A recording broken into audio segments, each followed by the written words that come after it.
Thank you. Good morning, Clackamas County, and to our weekly issues meeting. And as of what is today's date? The 10th? June 11th. June 11th. So here on June 11th, 2024, County Commissioner Gary Schmidt, you are up. I'm the administrator. Thank you, Commissioner West. Chair Smith is out of the office today. Vice Chair West will chair the meetings. Commissioner Savas is here on his way any second. You do have a quorum. Chair, would you please convene as the Housing Authority of Clackamas County?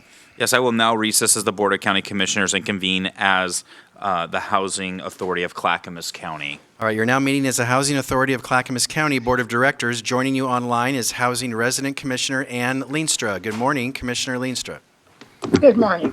Thank you. These are requests for consent agenda for the Housing Authority. Item 1, approval of Resolution 1988, authorizing multifamily housing revenue bond documents for the Hillside Park Building C redevelopment project. Bonds to be issued not to exceed $39 million. Funding is through bond proceeds. No county general funds are involved. Rod Cook, Director of Health, Housing, Human Services. Devin Ellen, Housing Director for the Housing Authority. Go ahead, please. Good morning, Commissioners. This is a significant milestone in a process that the Housing Authority and this board has embarked over the last 5 years. We're requesting the approvals required to close on the financing and commence construction on the first 100 units of affordable housing as part of the Hillside Park redevelopment project. Building C will be the initial structure among the 3 buildings in the first stage of development. Construction of buildings A and B, with a total of 175 units, is expected to begin in September. The bond documents attached and summarized in the resolution authorize Housing Authority to sell and issue its multifamily housing revenue bonds, Hillside Building C Project, Series 2024, for an amount of not more than $39 million. The proceeds will be used to construct the multifamily affordable housing complex Hillside Park, Building C, at 2889 Southeast Hillside Court, Milwaukee, Oregon. The project will consist of one 4-story wood frame structure with an elevator. And I have the expert Devin with me if you have additional questions on that one. Rod, it's my understanding that we are taking an older building from 1942 and 13 acres, right? 13-acre property. And we created a master plan, community involvement, lots of stakeholders involved. And we could potentially see actually up to 500 new units in Clackamas County, which is a significant amount of housing. It's significant, especially as we continue to work in every way we can to deal with the chronic and persistent issue of homelessness here in the metro area. So this is quite exciting. And this is the first 100 units. Can you talk to us a little bit about what these units look like and what people will be able to move into and have the dignity of housing once these are available to them? Sure, yeah. So the first building will be a mix of 1, 2, and 3-bedroom units with 3 studios. There'll be a resiliency hub within the building, so in the case of a natural disaster, folks will be able to go into the community room. There'll be backup battery and generator. There will be a bike room, laundry on every floor, 2 elevators serving the building, a variety of property management and social services offices serving folks in the building. There'll be a really nice community garden. I don't know if you've seen the Hillside Park or Hillside Manor gardens. It'll be similar to that. That's been a really popular program at the site. That's terrific. And we're getting great responses from the community in Milwaukee, which is fantastic that they're being such great partners with us. Commissioners, do we have any further comments on this issue or questions? Just want to thank staff, Devin, for your work on this. We've been at this since I've been a commissioner, which has been 12, 13 years, trying to move these projects along. And that's old housing, so that old 1940-ish housing is very tired, so this is long overdue, and I'm just excited to get her done, so. Yeah, Commissioner Schrader? it's absolutely phenomenal to finally see this happen. You guys did a wonderful job. Any other comments from the members of this board? If I may, Commissioner Leenstrom? as a longtime enjoyer of that whole area in Milwaukee, I lived in the manor for many, many years. I am just thrilled that this is finally coming to fruition. I'm just anxious to see it pop up. Thank you. Commissioner Leenstra, thank you so much for your comments and your insight. What's next? All right, thank you. Item 2, approval of Resolution 1989, designating authorized officers to finalize, execute, and deliver all documents and agreements related to the Hillside Park redevelopment project Building C. Total project value is $65 million. Funding is through federal, state, local, and private funding sources. No county general funds are involved. This is real similar, but the technical side of what we're trying to accomplish, so I'm going to read some things that are going to sound the same as what I just read. But Hillside Park is a public housing project with 100 single-unit family units and duplexes spread out over a 13.7-acre site in Milwaukee. It will undergo redevelopment in 2 phases to create 500 new affordable housing units. The bond documents pertain to Phase 1, and construction is planned to start in July 2024. Resolution 1989 authorizes the loans, agreements, and approvals necessary to close the financing of Hillside Park Building C and commence construction of the project. Approval of Resolution 1989 authorizes the following: the lease of the Housing Authority property to Hillside Park Building C Housing Partners Limited Partnership, the Housing Authority's participation as the general partner of Hillside Park Building C Housing Partners Limited Partnership, loans and capital contributions to Hillside Park Building C Housing Partners Limited Partnership, the execution and delivery of documents relating to the Hillside building, Hillside contemplated in the resolution, and/or further the acquisition, development, financing, construction, and leasing of the project.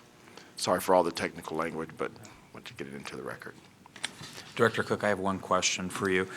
When we have this built out to the 500 units, are we looking at anywhere between 1,000 to 1,300 Clackamas County residents housed? At least, yeah. At least, is that kind of the number? Now, am I correct, and Adam, you might, and Ms. Devlin, you might be able to give me this number. Since 2019, we've already housed more than the anticipated amount from the SHS supportive housing funds that we've got as our goal. We've already surpassed that goal in Clackamas County to provide stable housing and prevent homelessness. So this is in addition to that. Am I correct?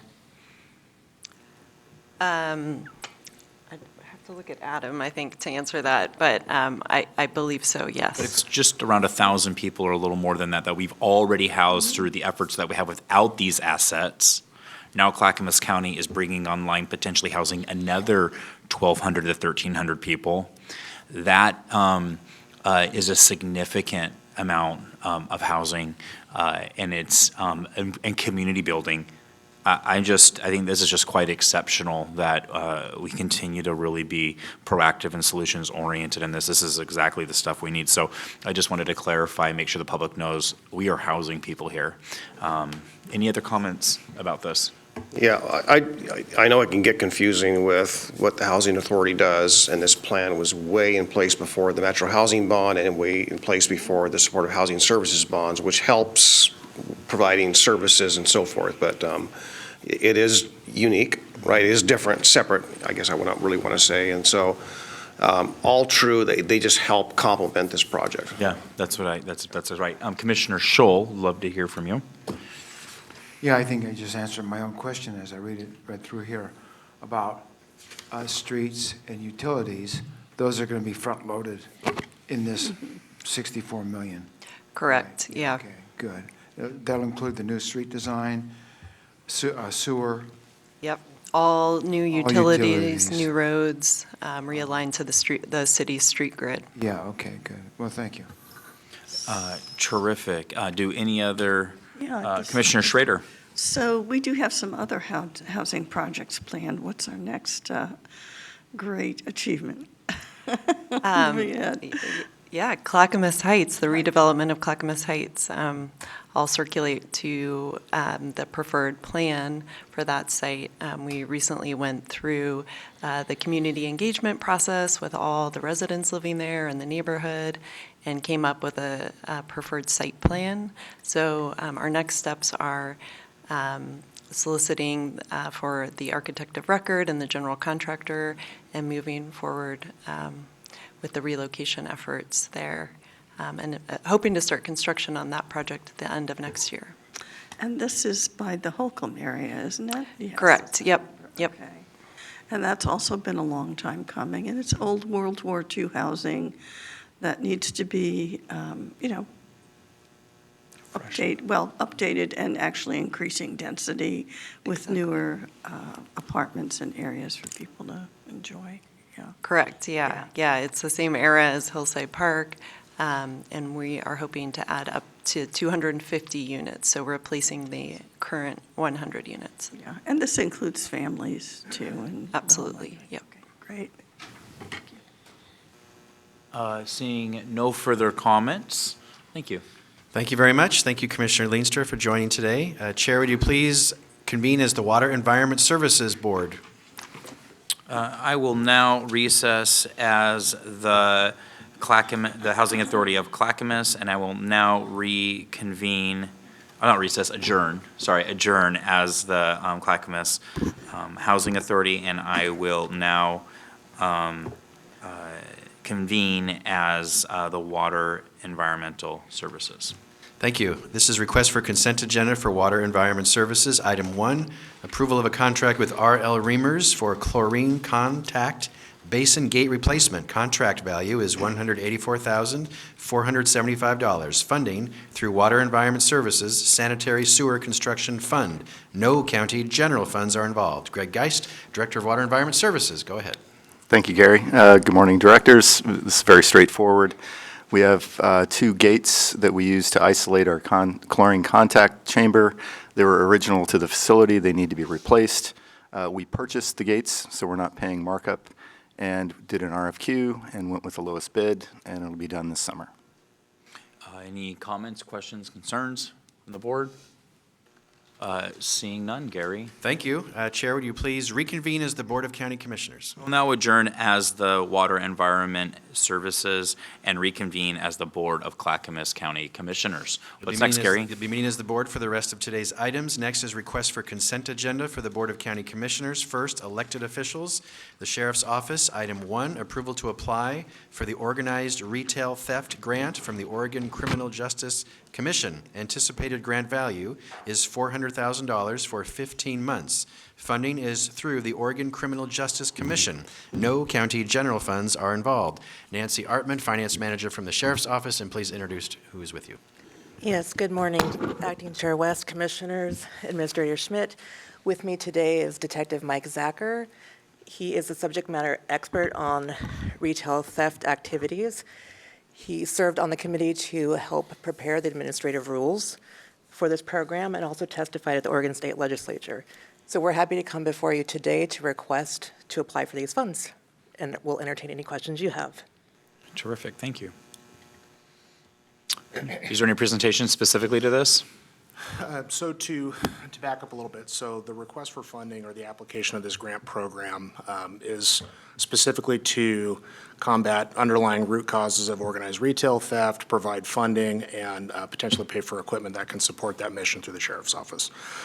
I have coordinated retail crime missions for the Sheriff's Office since, I believe, September of 2022. Many of those have found their way to the press to see the results of those. The money that I'll be requesting for this is specifically to cover overtime costs for the implementation of those missions going forward. The grant term, actually, all funds need to be spent by June 30th, the end of the fiscal for 2025, which, given that set of circumstances, may impact the amount of the actual request for funding, because that will be half of the year that ultimately we wouldn't be able to support missions through overtime.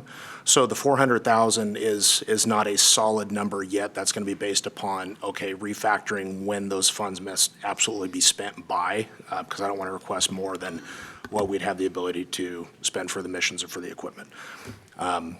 But yeah, the request for this funding would be to support those missions going forward and during that fiscal period, and then also to obtain equipment necessary to help combat organized retail theft, identify property offenses, trafficking in stolen goods, et cetera. I thank you. My question is have we requested this grant in the past? And if so, have we had it in the past, or is this new? This is new. So I was fortunate enough to be a law enforcement representative on an organized retail theft task force convened at the state level, which was attended by also DA John Wentworth, DA Michael Schmidt, and DA Kevin Barton, amongst many other stakeholders. Part of that task force was essentially the request to develop this grant program, in addition to a policy piece to address some changes to Oregon state law, in addition to requesting the development of criminal investigator positions and analyst positions for Oregon Department of Justice's now organized retail theft unit. So this grant program, in addition to all the other things that we testified to in front of the legislature, passed. This grant program was just developed. I was on the Rules Advisory Committee to develop the grant program itself, which began essentially January of 2024, or this year, and that the grant program was just essentially, the application process opened up a couple weeks ago. So we have not applied for it before because it's brand new. So this is new as a legislative effort for local communities to deal with the significant amount of retail theft and crime that we've seen. Correct. And so this is out of the legislature. Perfect. Commissioner Mark Scholl, you're up. Good morning. Good morning, sir. Can you tell us what % of the overall effort by CCSO in the combating organized retail theft that this $400,000 will signify? So during the course of these retail crime missions that we implement, the purpose is attempting to identify those who are engaging in theft, who we believe are then going to be taking those stolen goods and selling on secondary markets or selling to property fences. During the course of these missions, we have identified many of those people who are, based on my experience and encountering a number of these people and interviewing them, are addicted to opioids such as fentanyl and other things.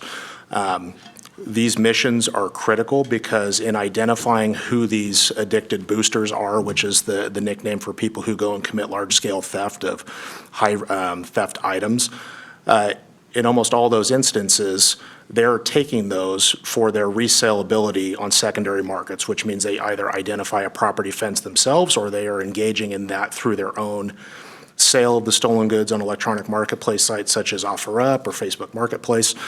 So during the course of these missions, I attend these, and my purpose is to identify the people who I believe are engaging in organized retail theft, to try to develop additional information to identify those fences.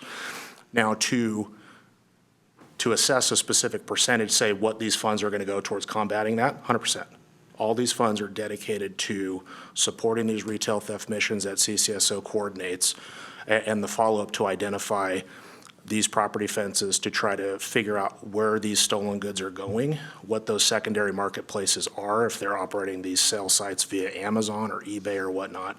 The surveillance equipment that we were requesting will be for the purpose of conducting surveillance on these locations believed to be trafficking in stolen goods and shutting them down. Okay, well, that sounds good. The problem with organized retail theft in America seems to be getting out of hand. In Clackamas County, as I recall, I think it was late last year, if I'm not mistaken, you were involved with taking down a group at Clackamas Town Center. I think you made like 12 arrests, if I'm not mistaken. And so my question is, in Clackamas County, are we getting ahead of this problem? Is it going down in our county? In places, well, just about every place that I visit and talk to the manager, there is a concern about retail theft, the big one at Clackamas Town Center. Are we getting ahead of the enemy, if you will? As far as getting ahead is concerned, it requires several things. There's the enforcement piece to it, which if we enforce the law in Clackamas County and we identify these people and we essentially take them into custody and attempt to deter them from coming back to Clackamas County, then yes, we are getting ahead of the problem. But in addition to that, there's the addiction component in which I'm attempting to collaborate with the DA's office because I believe the district attorney's office will be also applying for this grant in some form or fashion. But again, the people that I interview who are engaging in this, they're telling me that they're addicted to fentanyl. They're telling me that they're addicted to opiates and that any sort of long-term solution to them not continuing in this has to have some sort of addiction treatment component to it. Unfortunately, there's only so much that the sheriff's office can ask for to support that mission. That requires collaboration with the DA's office and with the courts and whatnot to ensure that there are treatment programs for these people to get into. But this is a step to continue to stay ahead of this. We're going to continue to deal with sprawl from other areas in the metro area where those people come to Clackamas County and engage in this kind of activity, but at least we can do what we can here, and these investigative efforts from the grant funding will likely lead us to other places in the metro area that we can kind of take the fight there. Okay. And one last question on this, if I may. Sure. The recent modification to Measure 110 should, in September, boost CCSO and other law enforcement agencies' ability to arrest for possession. Do you think that modification to Measure 110 is going to also help us in a direct way with retail theft?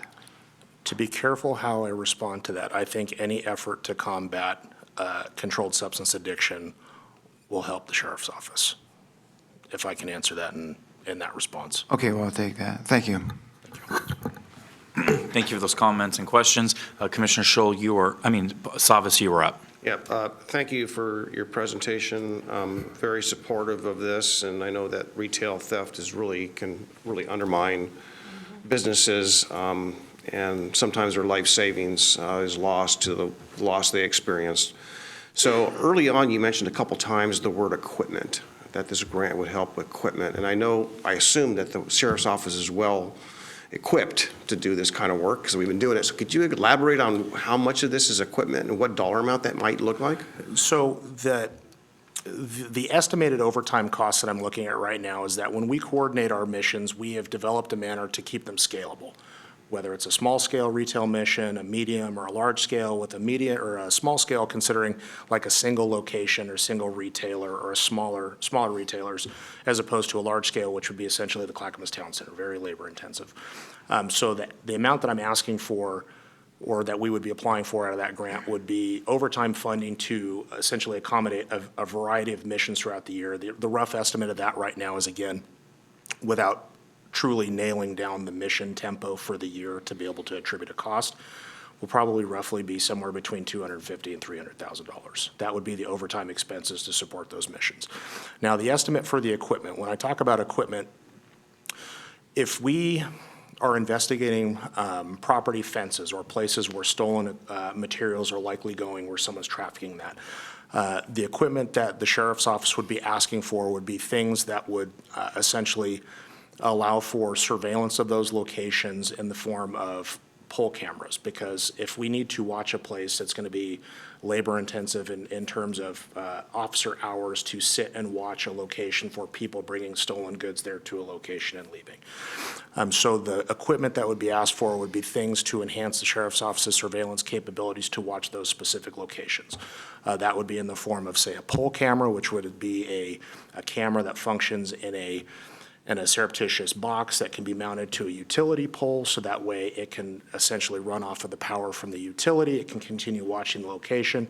But then again, those individual pieces of equipment are kind of expensive. They can be essentially like $5,000 a piece, roughly, depending on the options that you want.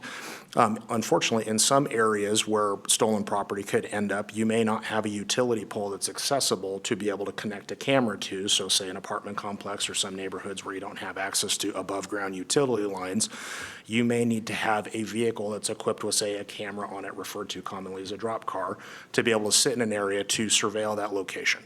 And those things cost money. So the rough estimate for the equipment on that, I need to access what the costs are of what the ask would be, but I would say roughly that equipment ask is going to be somewhere around $150,000. Because if you have a request for cameras, in addition to the camera, you have to have the infrastructure in place, meaning there has to be server space that's accessed by IT.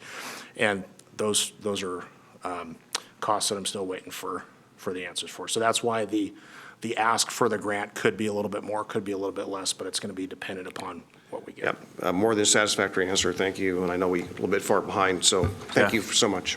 Yeah, thank you, Detective. It's really informative and interesting. Ms. Artman, do we get this, I don't know if this is a question for you, but it's money, so I'll ask you. Do we get these funds all at once, or is this something we have to apply for multiple times? Is this a one lump sum of 400? I know how we're looking at some of the funding for the LIPSIC, or for deflection, and we talked about this in LIPSIC, is it has been we've had to go back and apply more than once to get all the funds. And I'm curious if this is similar here with this process. It would not be, as it's a grant, they would allocate the full sum. Whether it's reimbursement-based or whether they give us the funding up front remains to be seen. I imagine it will be reimbursement-based, so we would work a mission, determine our full cost, and then bill for reimbursement under the grant. And is there any conversation about how this would work? And I'm curious, as it's all coming kind of out of the same session to deal with the legislative session to deal with all the things we're dealing with. I'm curious, policy-wise, how this will work in tandem with the deflection program we're trying to establish. So I know that's different than this, but I'm just curious. But I just want to say thank you for this. This is good. I'm glad that we're getting more resources. I hope it's enough to do the work you want to do, and maybe we might have to go back to the legislature and ask for more. And maybe it's a partially funded effort like we have all experienced recently from our legislator, but we are appreciative of the money that will help us deal with this issue in Clackamas County. Any further questions, concerns, or comments on this? Seeing none, thank you so much for your presentation. It was very informative. Thank you. Thank you all. We're still on the consent agenda. Next, Health, Housing, Human Services. Item 1, approval of an amendment extending the term, updating the scope of work, and increasing the funding to a personal services contract with Northwest Family Services operating as Casa Esperanza for housing, navigation, and shelter. Amendment value is $775,678 for 1 year. Total agreement value is increased to $2,085,345.60 for 3 years. Funding is through Metro Supportive Housing Services Measure Funds and $112,855 in budgeted county general funds. Rod Cook, Director of Health, Housing, Human Services, go ahead. Yes, and before I get started, I just want to let the board know that in the next few weeks, you'll be getting over $35 million of these type of asks. You'll see certain things coming through the Metro Fund, so we just want to give you the heads up.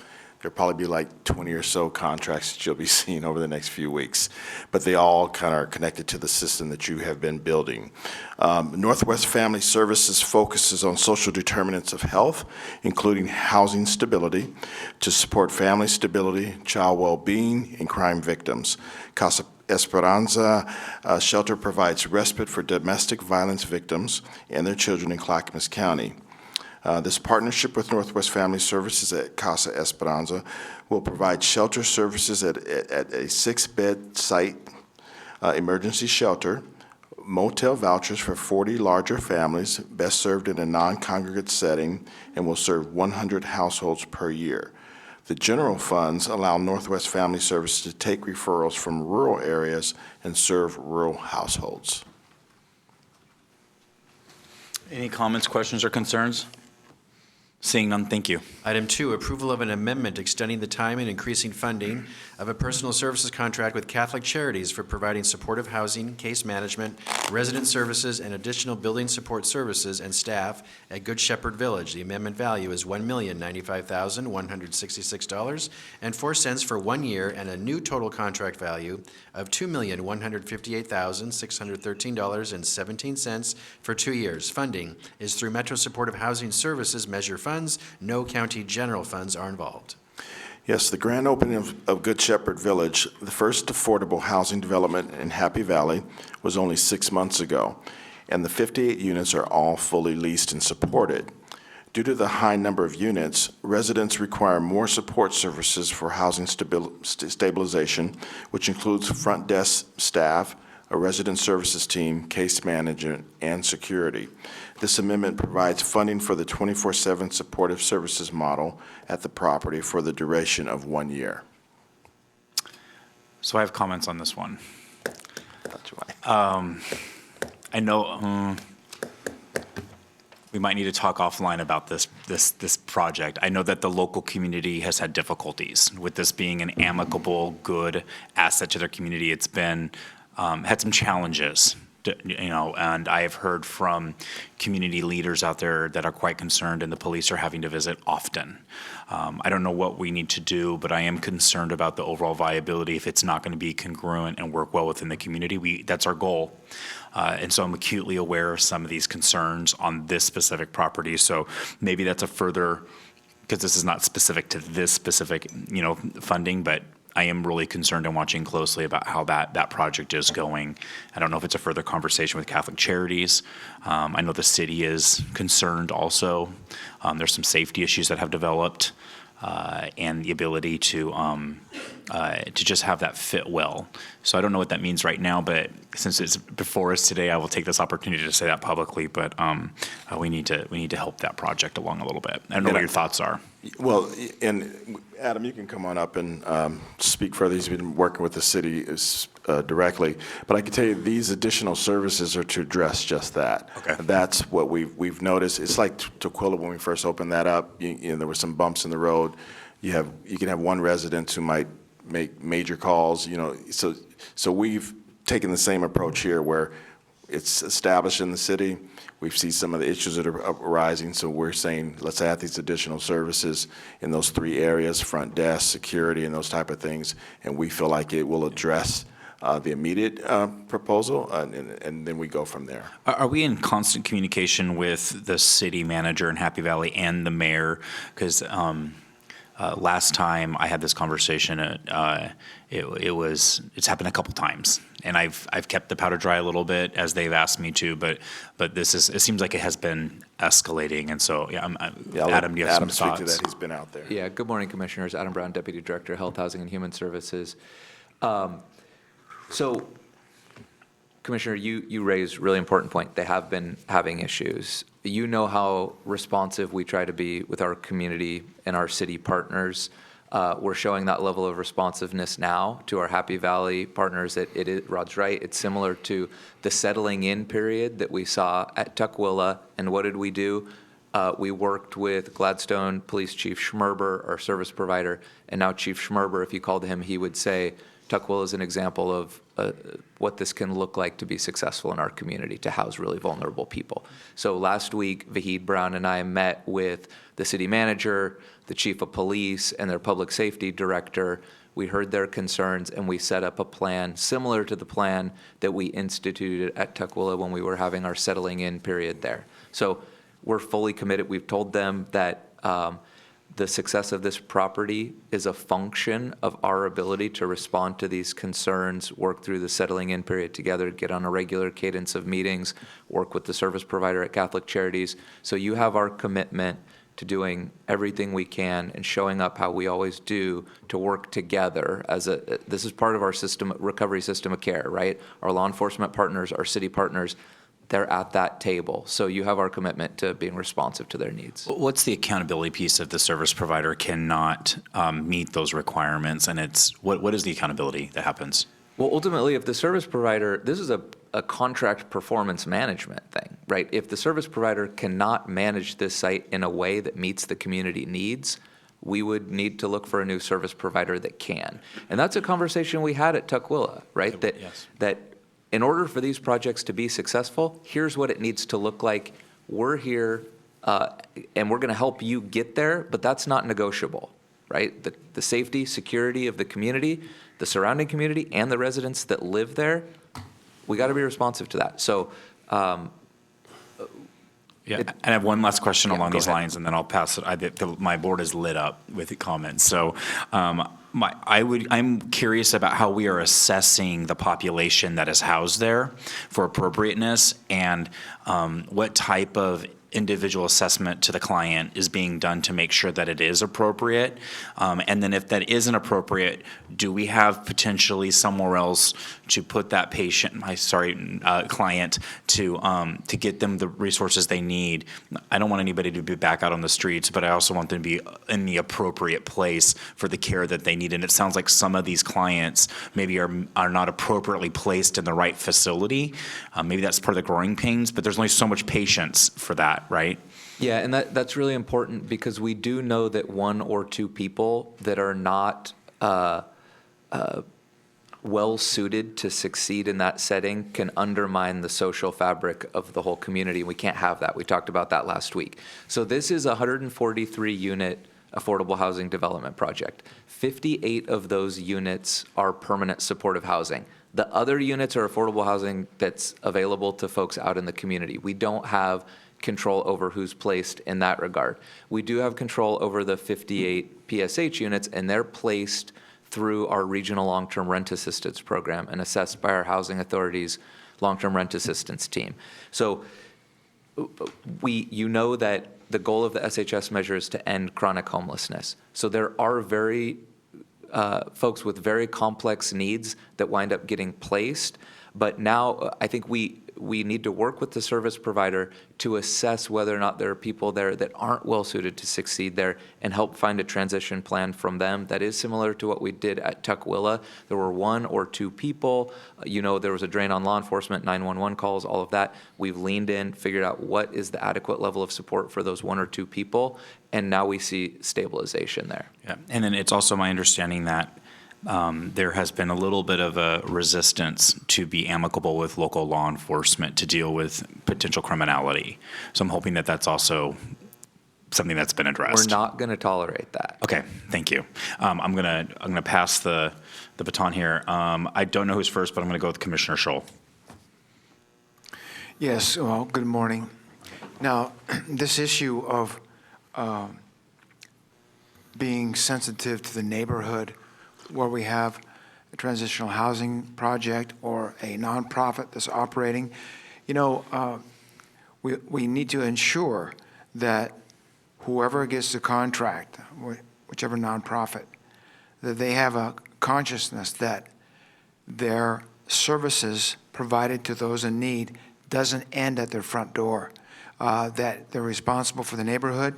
That's why I always ask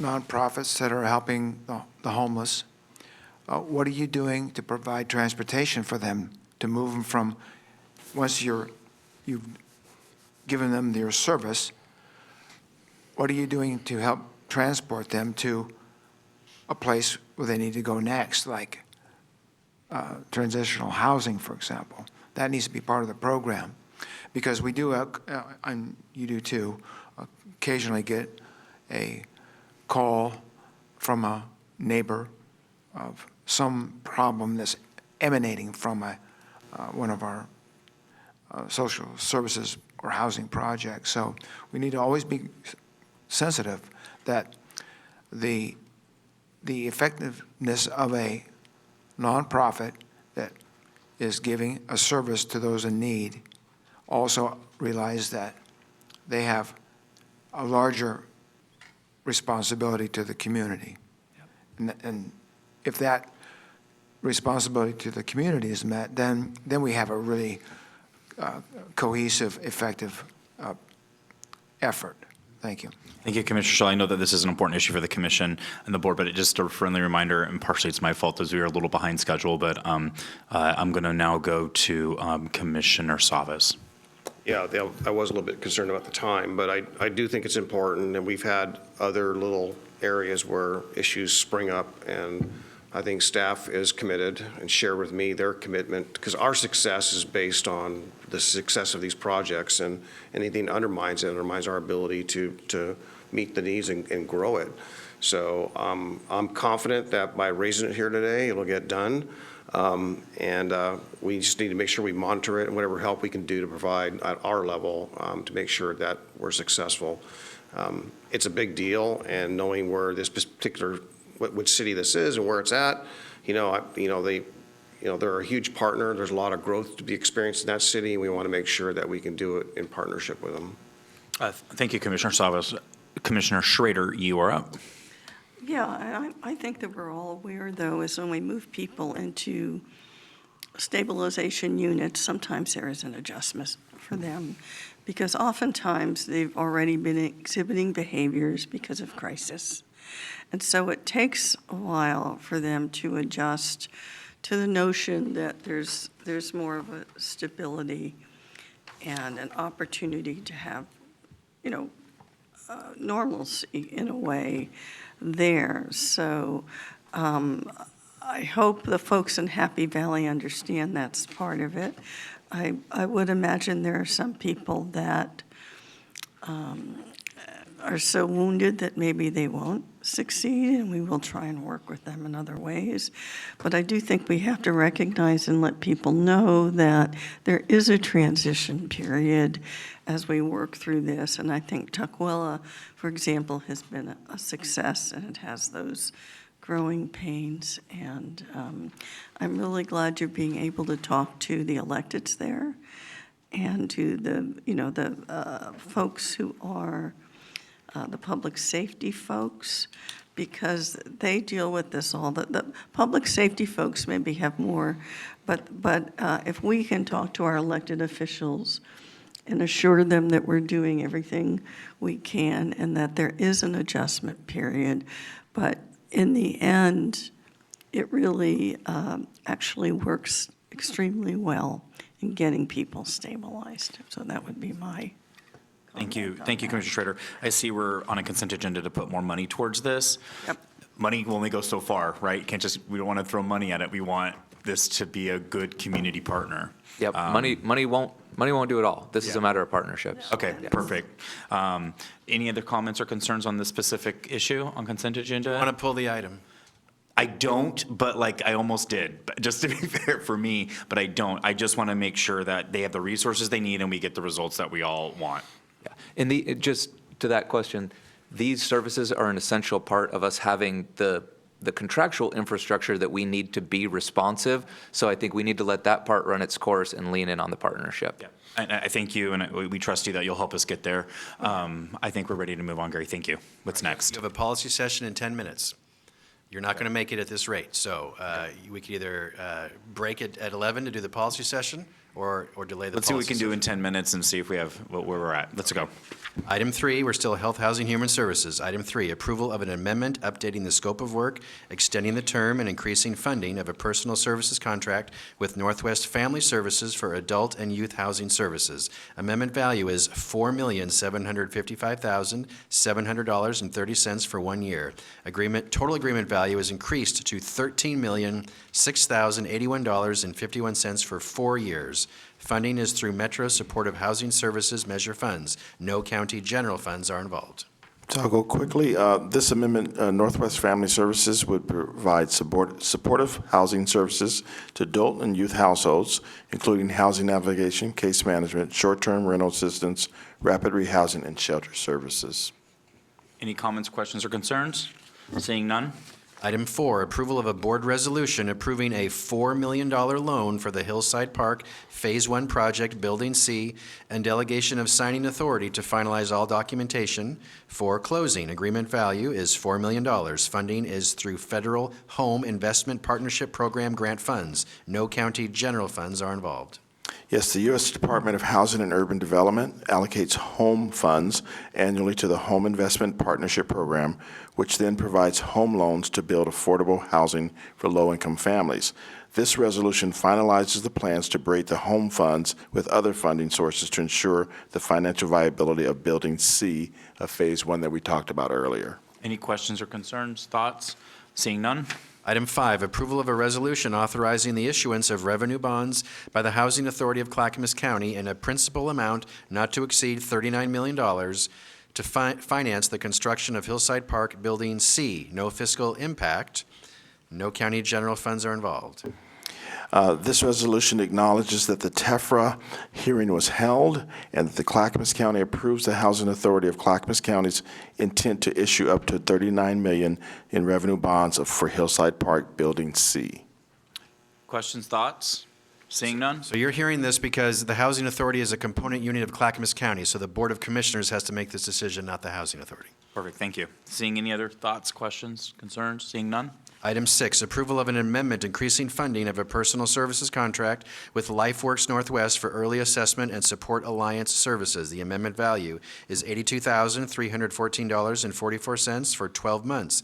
Total contract value increased to $1,580,350.49 for 4 years. Funding is through the Oregon Health Authority. No county general funds are involved.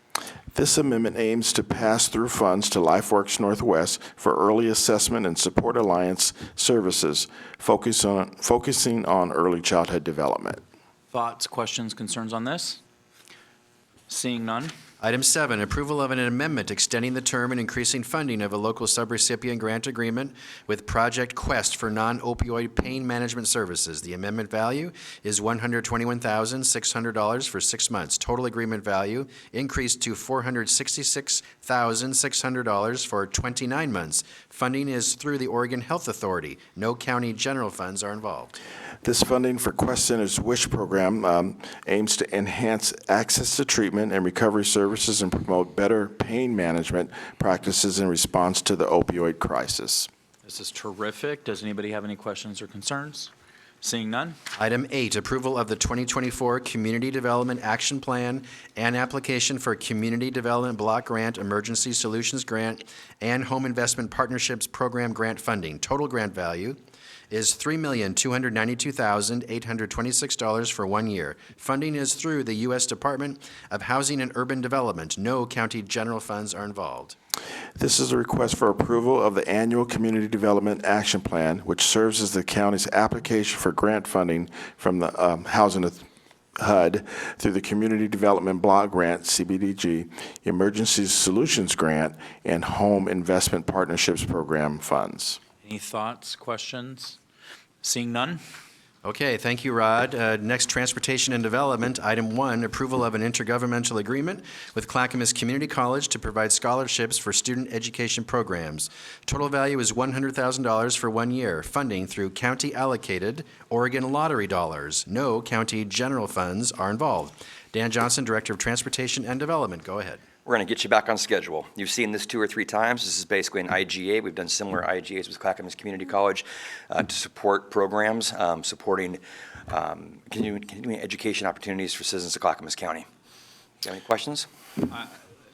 Do we? We've seen this multiple times. Seeing none, thank you. Item 2, approval of a board order creating a dog services charitable fund.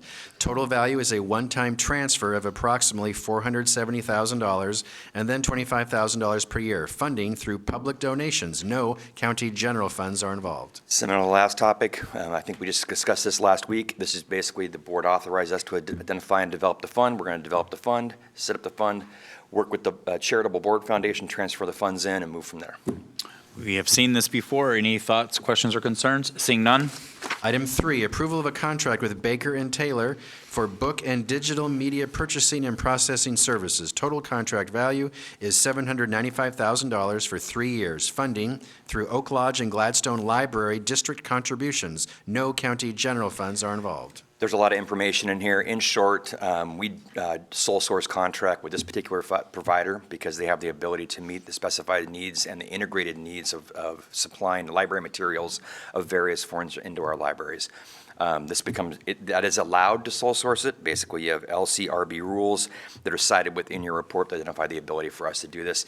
We have done work in the past and will continue to do work with this particular provider because it builds efficiencies in our library system. Any thoughts, questions, or concerns on this? Seeing none? All right, thank you. All of these items will be on this Thursday's business meeting agenda for your action. All right, Chair, would you like to jump to the policy session and then return to the issues list, or finish the issues list and we'll delay the start of the policy session? We can still get it all done by noon today. We are looking to jump over to the issues at 11, correct? Policy session. Policy session. Let's just keep with the schedule. Well, Start in policy session. Well, Any thoughts from the board? Maybe we just bump the policy session 15 minutes and try to get this done. Okay. We can do that? Okay, All right, let's do that. We'll continue with the issues list next. Proposed gates on Clackamas Road. Dan Johnson will present. There was a memo in your packet. Go ahead, Dan.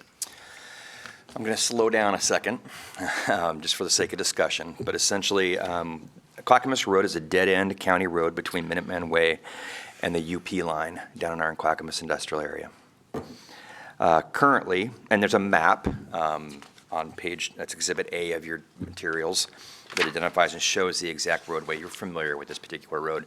I think all the commissioners are familiar with it and some of the concerns and issues we've had down there over the years. Currently, there's a collection of campers and recreational vehicles using the right-of-way and obstructing access, resulting in garbage piles, waste, and hazardous debris. Partnering agencies, which includes ourselves, it includes Clackamas County Sheriff's Office and County Council, have been coordinating and in discussions with adjoining property owners about how to best deal with this particular issue. Options have included, but are not limited to, coordinating a clearing of the road, but essentially we clear the road and then it gets reoccupied. We've talked about vacation of the right-of-way. That's a process that will take some time because there are, you have owners at the end of the roadway that are ODOT and a UP line rail occupants that will take some time to go through that right-of-way vacation process. And gating of the roadway, and that's what we're here to discuss with you today. Essentially, county code does allow for gate, and we'll back up. County code prohibits gates on public roads unless the board holds a public hearing and there is approval from 100% of the landowners that access from the adjoining road right-of-way to be gated. In this case, we have 100% authorization from those property owners. If the BCC holds a hearing and approves the gate, in fact, the private property owner has proposed to pay for the gate to be installed and to maintain the gate that will be installed.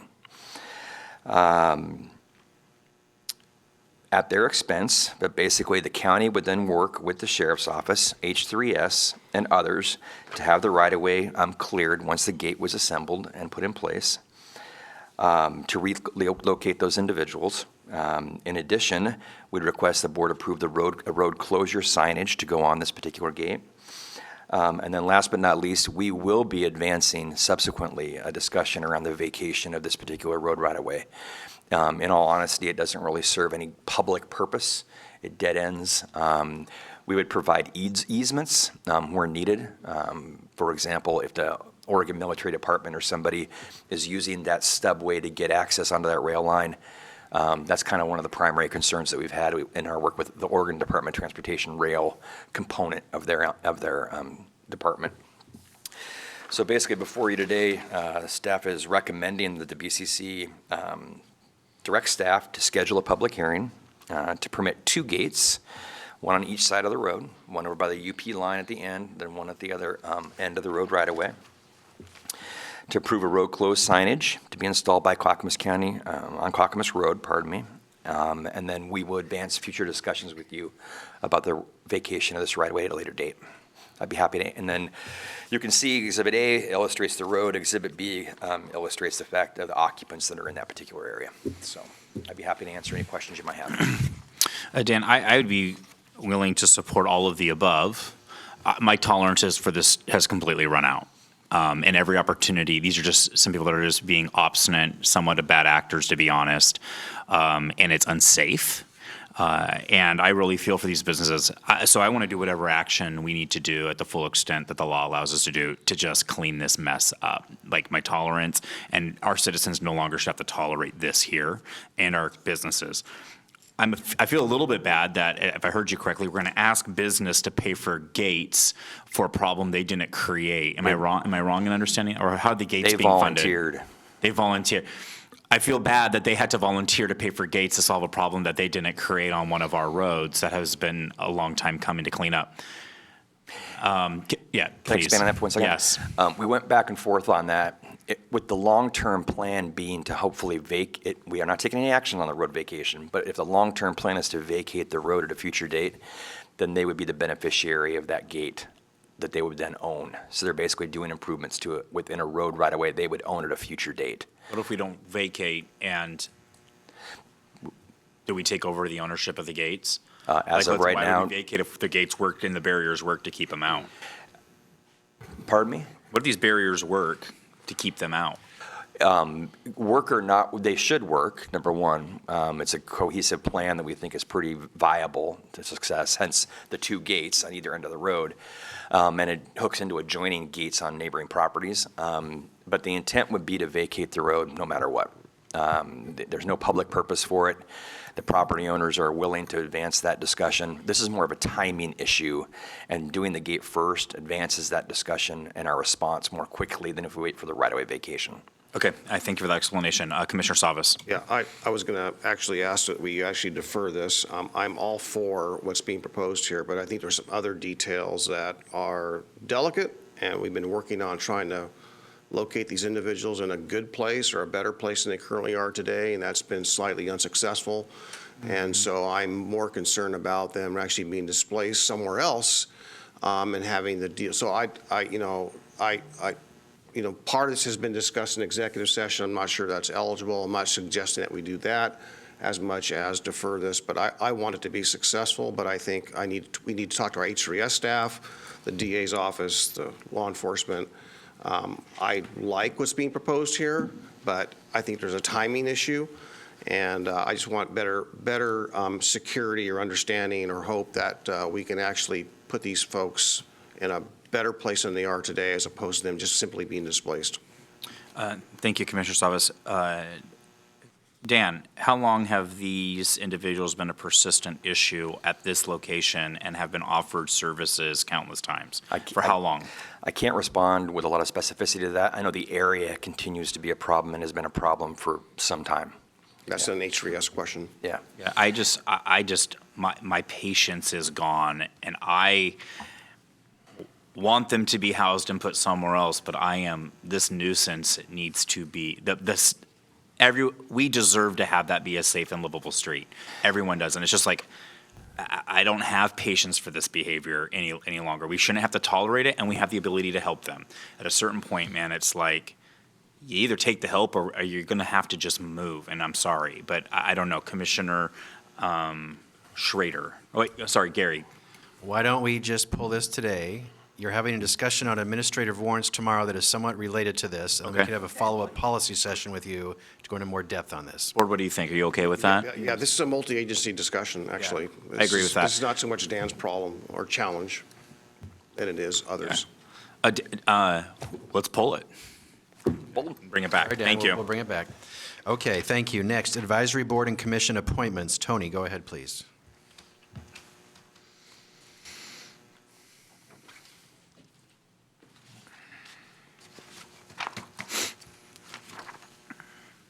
Of course, I start having computer problems as soon as I need to look at something on the computer. Here we go. All right. The Clackamas County Audit Committee, this is the external audit committee, is staffed by the Department of Finance. Currently has 2 openings on the commission due to the end of partial terms. 9 members are allowed to 2-year terms. Through a recruitment process, 2 reapplications were received. Both are recommended for appointment. Recommendation is Scott Johnson to a 2nd term and Michael Osborne to a 2nd term. I move to appoint Scott Johnson and Michael Osborne to their 2nd term. Seconded. Commissioner Savas moves to appoint the individuals to a 2nd term. We have a second from Commissioner Schultz. Tony, please take the poll. Commissioner Schrader. Aye. Commissioner Schull. Aye. Commissioner Savas. Aye. Vice Chair West. Aye. Motion passes 4-0. All right. What's next? Next is the Clackamas Workforce Partnership. Currently has 3 openings on their board due to member retirement and resignations. Through a recruitment process, 2 applications were received. Both are recommended for appointment. Recommendations are Amy Freud and Paula Green to 1st terms. I move to appoint Amy Freud and Paula Green to their 1st term. Second. We have a motion from Commissioner Savas to appoint Amy Freud and Paula Green to their 1st term. And we have a second from Commissioner Schrader. Do we have any further discussion on this? I will say, as a Clackamas, as a Wilsonville resident, I'm really excited to see that the Twist Bioscience is participating in this workforce partnership. ABC, they are an amazing partner in the city of Wilsonville and Clackamas County. So that's a really, and so it's a great resume also from Amy Freud. So thank you for their service. Tony, please take the poll. Commissioner Schull. Aye. Commissioner Schrader. Aye. Commissioner Savas. Aye. Vice Chair West. Aye. Motion passes 4-0. What's Thank you. Next, review of your board business meeting agenda for this Thursday, June 13, 2024, at 10 a.m. You will have a public hearing on service district number 5. You will have a public hearing on folks that want to join the lighting district. You'll have a public hearing on the first reading of an ordinance to permanently ban psilocybin in Clackamas County. And you'll have all the consent agenda items you discussed today. If you have any questions on any item, please let me know, and staff is happy to answer it for you before Thursday. Next, Chair Smith did want to discuss a groundwater allocation rulemaking draft comment letter, but she has pulled that item because she was not able to attend today. Next, Urban Mobility Strategy Financing Plan draft comment letter. Commissioner Savas would like to lead this, and there's a draft letter in your on your packet and also online. Go ahead. Yeah, thank you, Gary and colleagues. Before you is a letter. The OTC meets tomorrow morning. I plan on attending virtually so I can attend the land use hearing following that. Very basic letter that is asking the Oregon Transportation Commission to involve the ACTS in an advisory capacity for a complex matter before them, which is basically they're trying to apply for a federal grant. I'm going to oversimplify this, and they need to make sure that they can secure funding for the match and all the other bonding to complete the project. That's the oversimplification of what was a very long discussion, both at the ACT meeting 2 Mondays ago and also at I believe, the May 9th meeting of the Oregon Transportation Commission. So I will just read this on behalf of the County Commission. It's not there's no projects per se that this is related to other than the Rose Quarter, but it really could affect future funding streams like the state transportation, the STIP monies for the future. So I just ask you to authorize me to send the letter and to provide the public comment, basically read the letter tomorrow morning. I have no problem with this, and will we adjust this to add my signature and chair's absence? So normally it'd be Vice Chair West on behalf of the board, but we could also add your signature, Commissioner, as the ACT Chair if you'd like. Okay. I can't sign it as the ACT Chair because the ACT did not approve this. So I will sign as Commissioner Savas? Yeah, just basically signed it as Commissioner Savas, yeah. So it'd be Commissioner West. On behalf of the Board of County Commissioners, coming from the Board of County Commissioners.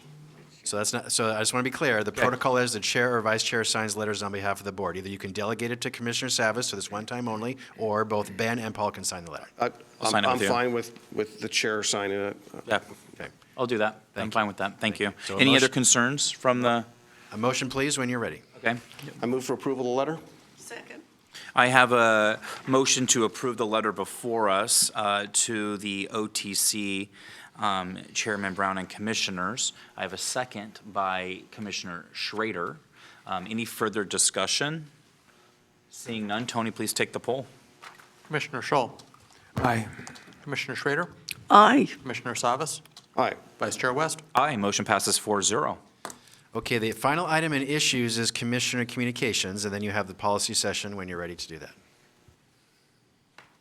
I'll hold my comments until later. I'll hold my comments to Thursday. Schrader? I will as well. So will I. We went right through that. Okay, thank you very much, Commissioners.